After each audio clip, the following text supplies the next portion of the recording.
નમસ્કાર, ભારત 24 ન્યૂઝમાં આપનું સ્વાગત છે। હવે જોઈએ આજના સમાચાર। વિદેશી દારૂ વેચતા બુટલેગરો પર ઝાલોદ પોલીસની લાલાક। 78,70,203નો વિદેશી દારૂ સાથે બે વ્યક્તિઓની અટકાયત કરી।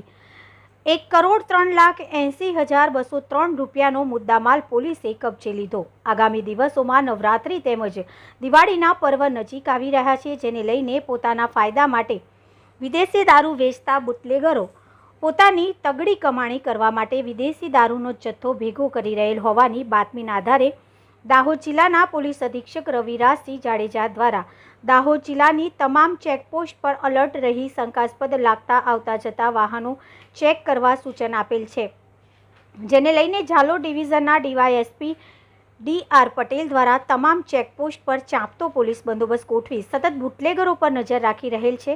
ઝાલોદ પોલીસ સ્ટેશનના પીઆઈ રવિ ગામિત પોલીસ સ્ટાફ સાથે રાખી ધાવડિયા ચેકપોસ્ટ પર ગેરકાયદેસર રીતે દારૂની હેરાફેરી કરતા બુટલેગરો પર બાજ નજર રાખી કડક રાહે નાકાબંધી કરી શંકાસ્પદ લાગતા વાહનોનું ચેકિંગ હાથ ધરેલ હતું।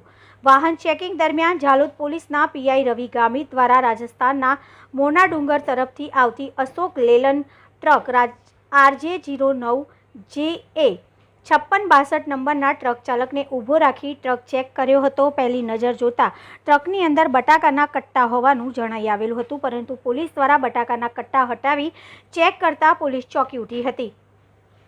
પોલીસને બટાકાની આડમાં ગુજરાતમાં મોટા પાયે વિદેશી દારૂનો જથ્થો લઈ જતા હોવાનું જાણવા મળ્યું હતું, જેની આધારે પોલીસ દ્વારા ટ્રકના ડ્રાઈવર અને તેના સાથેના અન્ય ઈસમની અટકાયત કરી। ઝડપાયેલા ઈસમ ગણેશ ભેરુલાલ ભીલ માલ અને દેવેન્દ્ર પ્રકાશચંદ્ર સાલવી રહેઠાણ તાલુકો કુવારિયા જિલ્લો રાજસમંદ રાજસ્થાનની વધુ પૂછપરછ હાથ ધરેલ હતી।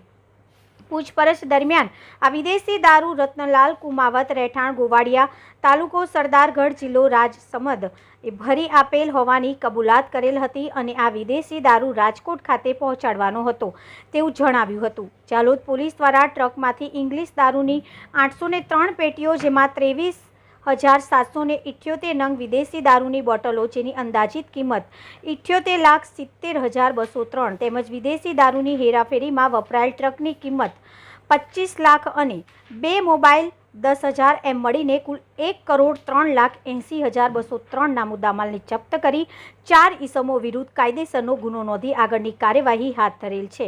તાલુકા રિપોર્ટર પંકજભાઈ પંડિત।